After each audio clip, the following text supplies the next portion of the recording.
I am starting my reverse diet. I competed a few days ago at North Americans, and I do not want to have a horrible rebound. So you have to be really strict with what you do when you come off your diet. Today is a high carb day, so I'll be eating a little more food. Um, so this here is my breakfast. To start off, I will have 225 grams of 93.7 ground turkey. I'll have 113 grams of fat-free cottage cheese. I will have 1 scoop of protein powder. I'll have 20 grams of peanut butter. And then I'll have 1 pound of sweet potatoes for my carbs. And then here's a coffee that I'll drink for some energy because I have 2 workouts today. So after this meal, I'll do my first workout, which is chest. And then later in the day, I'll do shoulders. The macros in this meal is about 90 grams of protein, 25 grams of fat, and 100 grams of carbs. So this is my breakfast, and stay tuned, and I'll show you what my post-workout meal is.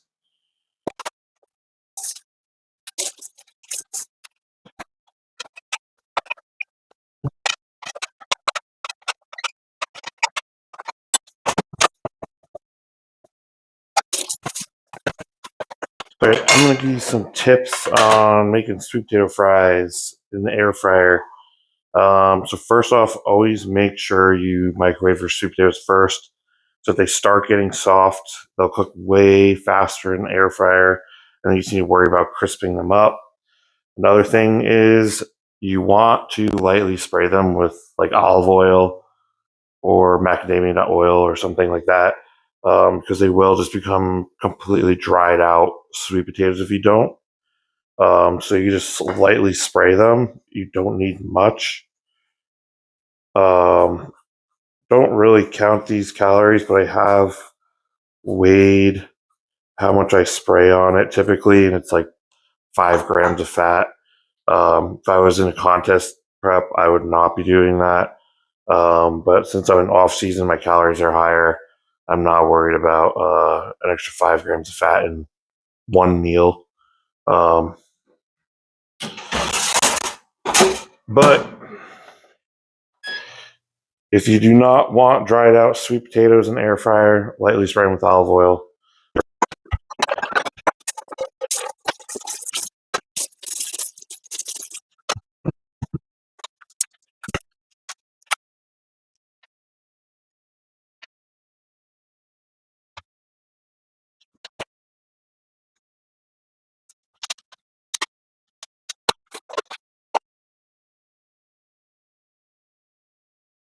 All right, so I usually just add my cottage cheese to the ground turkey, add some moisture to it.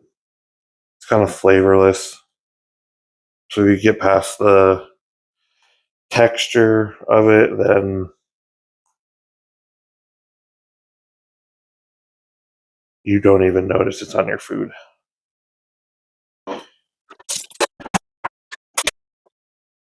All right. So most of you probably think I'm weird for this, but I'll just put my peanut butter in with the cottage cheese and ground turkey, and seems weird, but it gives it flavor, and I don't know, it's what I like right now. Probably in a few months when I'm deeper in the off season, I'm going to think this is nasty, and I probably will not do this at all, but it's what I'm doing right now. So,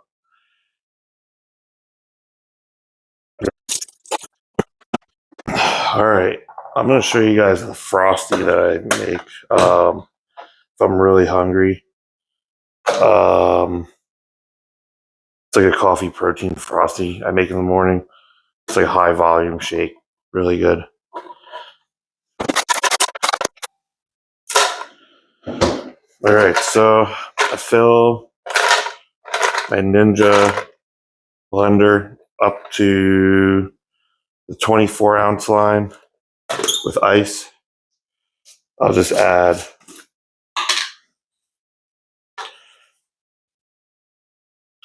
one serving protein powder. Do a hair less because I only really want 20 grams protein, and a full serving's 30 in this. So just kind of eyeball it. Then take my coffee.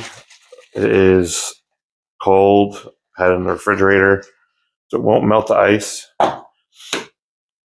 And I will just fill it to usually the 16-ounce line, somewhere around there.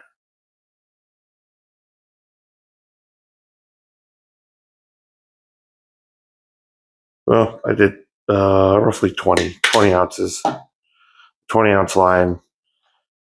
So ice is 24. Add fluid till the fluid is at the 20-ounce line. And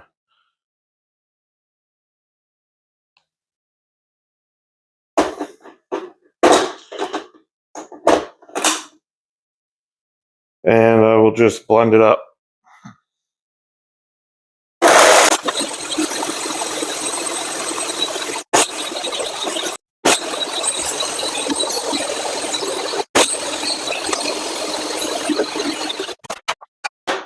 All right, this is my full breakfast. So I got my sweet potatoes. You see, they're not dried out. They're kept their moisture from adding the olive oil. Here's my protein. Here is my shake that I made. See, it like fluffs up a lot. So there's a lot of volume. So this is only like 20 grams of protein and like 100 calories. So this is like a huge cheat when you're on a prep and you're starving, because this was only at the 24-ounce line with the ice, and it's a 64-ounce shake now. So it's definitely good volume to fill up your stomach in a prep. But I'll get this down, and then I'm going to the gym, do my first lift, hitting chest. And yeah, I'll be back for meal number 2 after the gym. What's up, guys? Just finished my chest workout. So this is my post-workout meal. There's no fats in this meal. So it's just carbs and protein. So here I got 250 grams of chicken and 113 grams of fat-free cottage cheese. And then here I have 2 bagels, nothing on them, just everything bagels. And the macros of this meal is about 80 grams of protein and 120 grams of carbs. You'll notice my protein intake's pretty high. I'm a big protein person. I think it's essential to grow. I think a lot of people don't eat enough protein, and these days you hear a lot of bodybuilders and people talk about, oh, I do lower protein and higher carbs. I think that is something you could maybe utilize once you already have all the size you want. But when you're trying to put on as much mass as possible and you're trying to work your way up weight classes, I think you need to have a bit of like excessive protein in your diet. It doesn't hurt. You're not going to get fat off of it. Worst case scenario, your body doesn't use all of it, but I'd rather be safe than sorry and have more than enough to fuel my workouts and recover properly. So that's why my protein intake's pretty high. But I'm going to get this down. I'm going to do one more normal meal, and then I'm going to have my second pre-workout meal before I hit some shoulders this afternoon. So yeah, let me get this down and stay tuned for the other meals. All right, this is meal number 3. I'm running a little late on it, so this is going to be quick, but it's another 250 grams of chicken, 113 grams of fat-free cottage cheese, and then I'm going to eat this whole sleeve of rice cakes, which is 100 grams of carbs. So I'm going to get this down really quick so that way I get onto my pre-workout meal and get to the gym. All right, so this is my pre-workout meal number 4. It is going to consist of 250 grams of chicken, 113 grams of low-fat cottage cheese, and 350 grams of rice with 28 grams of peanut butter and roughly 10 grams of honey on it, because I have a little bit of a sweet tooth now. So I've just been adding some honey to some meals. And then for energy, I got an energy drink to get me through the workout. So I'll have that. So I'm going to put it together.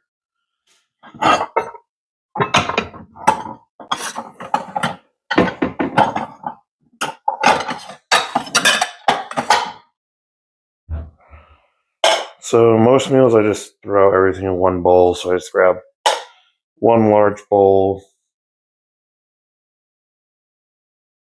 I'll put the rice in.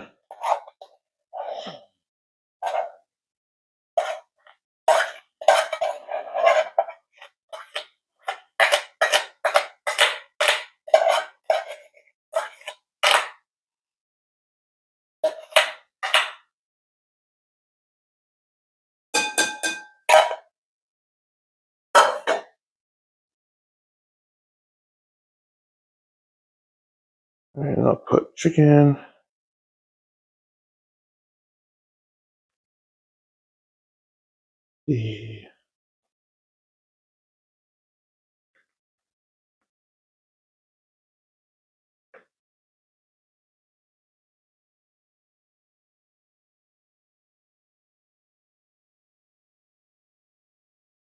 All right, chicken's good.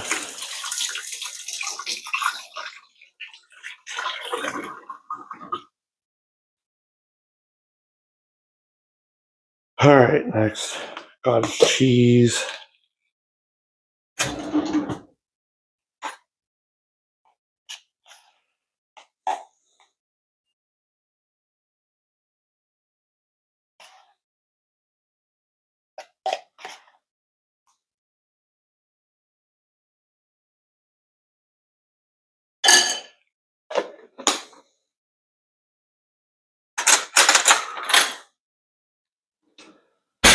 All right, cottage cheese done. Next is I'll do the honey.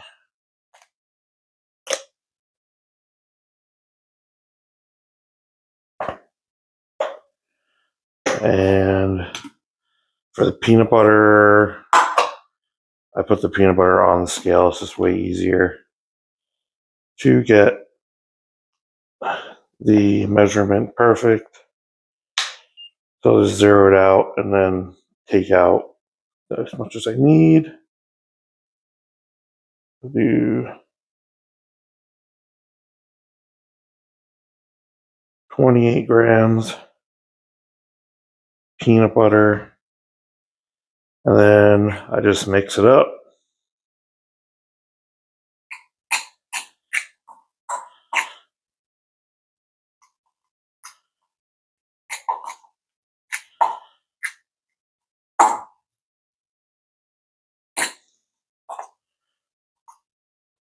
I don't really add salt or anything to these meals because cottage cheese has a lot of sodium in it already, so I don't really need to add any extra.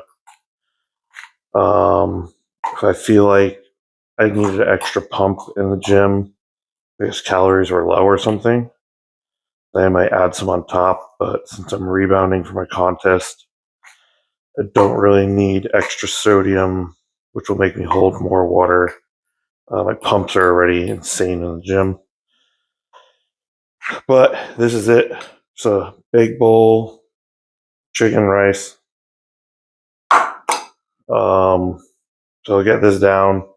I'm gonna hit some delts, and then I will show you what I eat post workout.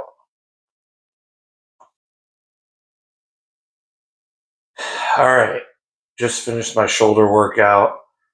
I'm here doing my post workout meal. This is meal number 5. I'll have one meal after this.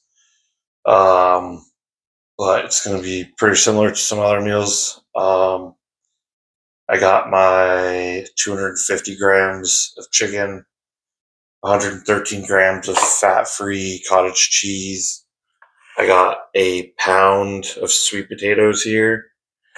And then as like a treat, because after a contest and I have cravings and this kind of holds me off from doing like full-blown cheat meals, I'm just going to do a protein bar with this meal. So the macros are going to be, it's roughly like 95 grams of protein and 120 grams of carbs. I think there's, like 6 grams of fat in this. So that is my post-workout meal. So I'm going to get this down and I'll let you know what my last meal is. All right, guys. I'm going to give you an update on North Americans and what my plan is going forward. So North Americans end up placing second, one place away from getting my pro card. I think overall everything went pretty good. The combo of like how full I was and how tight I was pretty good. I think I could have came in maybe a little tighter, but I think the combo was one of my best looks to date. So I was about 248 on stage.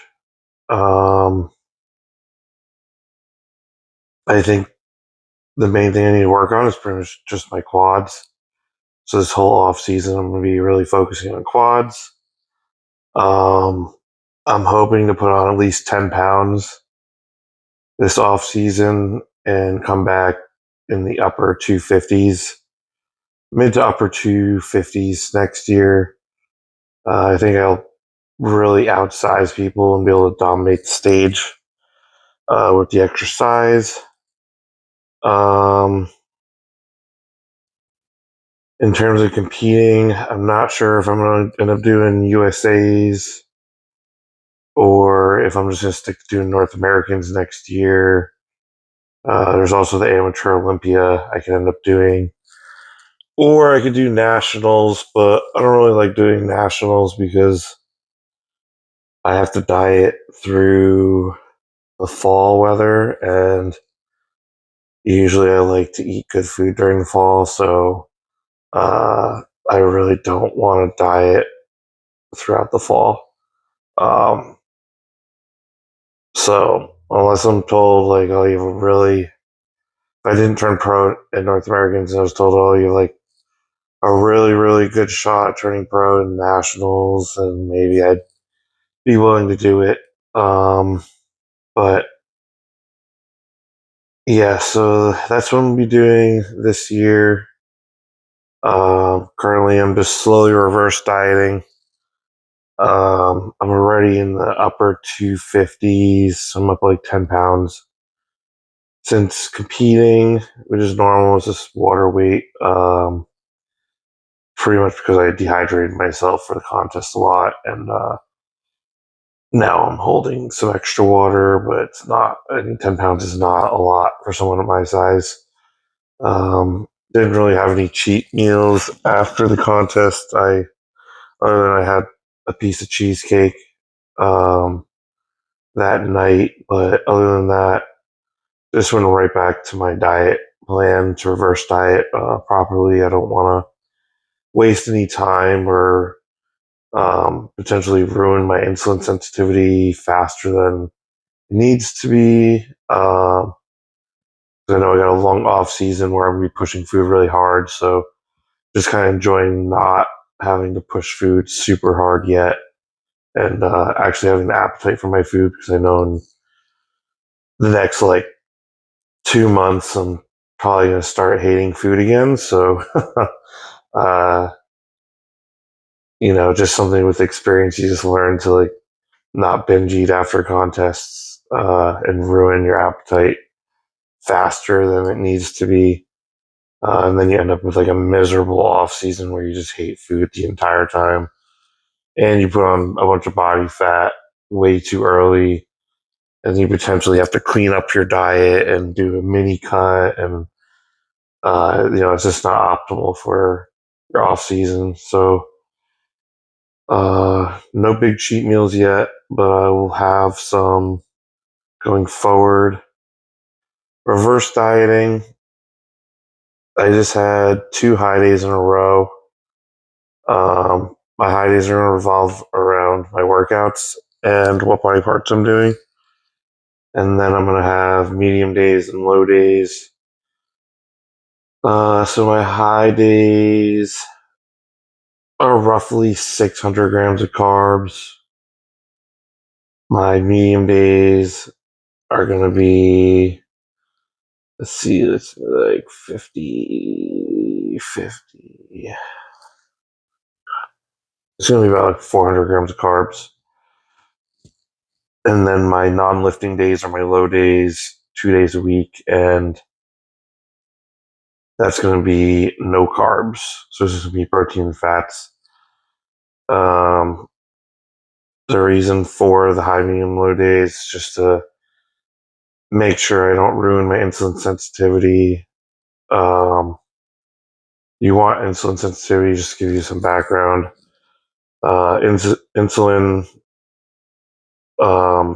helps drive nutrients into the muscles, and you want to keep your natural insulin sensitivity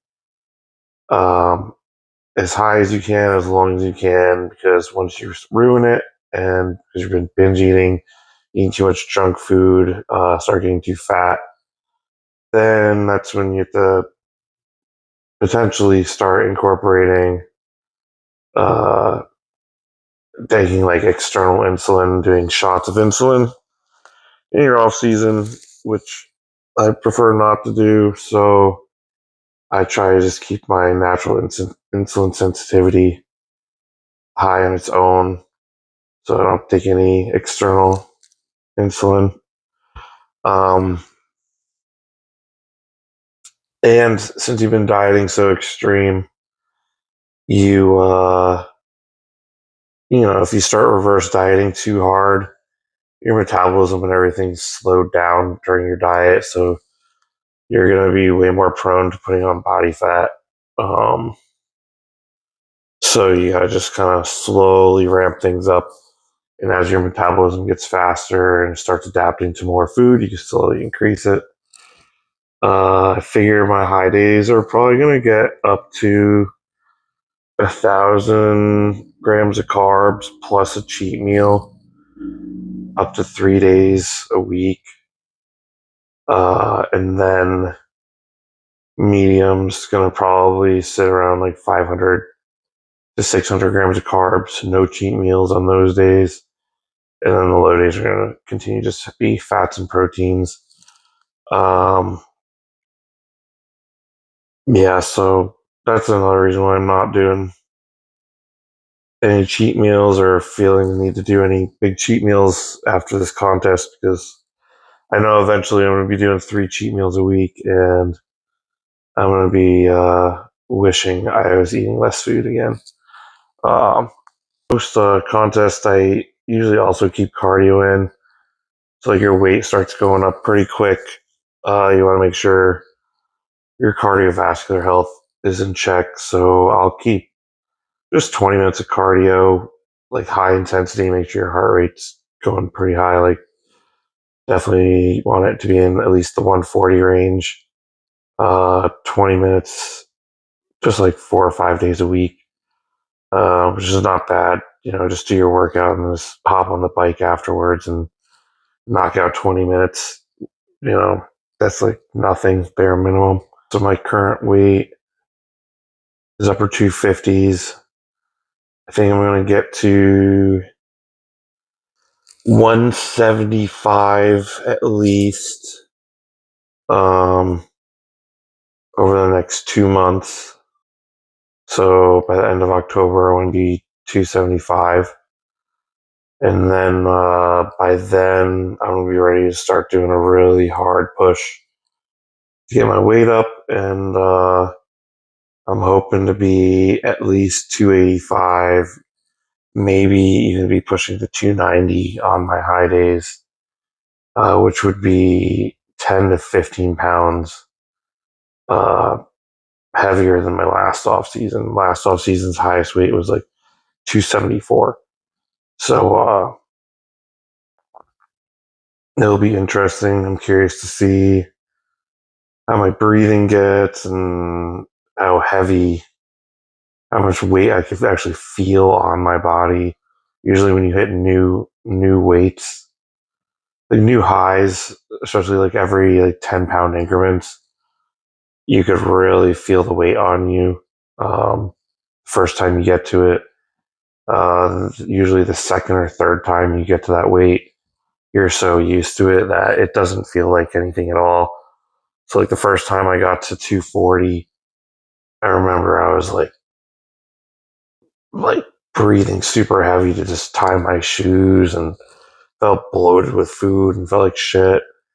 And now I'm dieting heavier than that and feel like I could run, a mile, like miles. And, and then first time I hit 260, I was, barely able to tie my shoes and felt like complete shit. And now I hit 260 and I'm like, wow, this is nothing. Like I feel normal at 260.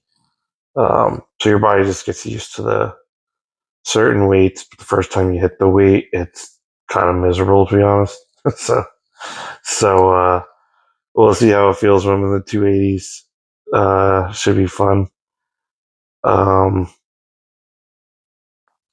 but yeah, that's all the updates I have as of right now.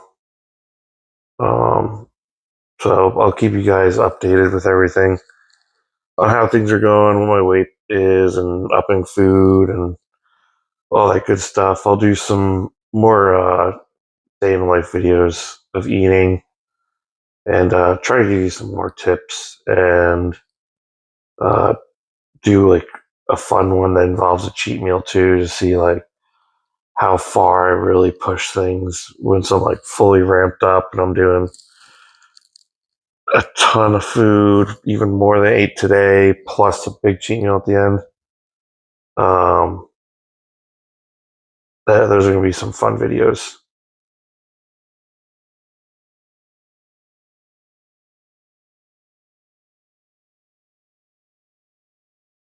All right, this is my last meal of the day, meal number 6.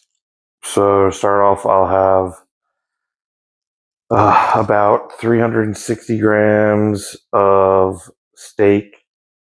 I always have red meat before bed because it digests slower throughout the night, since I will not be eating until the morning. And then with that, since it's high carb day, I got sourdough loaf, and I'll do 225 grams of this, which is roughly 100 grams of carbs. And then if I'm craving something sweet afterwards, I'll have this apple. Um, so the total macros of this meal is going to be 75 to 80 grams of protein, and about 130 grams of carbs, assuming I have the apple with the bread. Um, but yeah, that's my full day of eating on my high day as of right now. Uh, calories are going to keep going up. So my high days is going to keep getting bigger and bigger, more and more food. So I'll shoot some more videos as the food goes up, and yeah, I'll start having some cheat meals too, so I can show you what I do for cheat meals and all the fun stuff. So thanks for watching, and stay tuned for more content.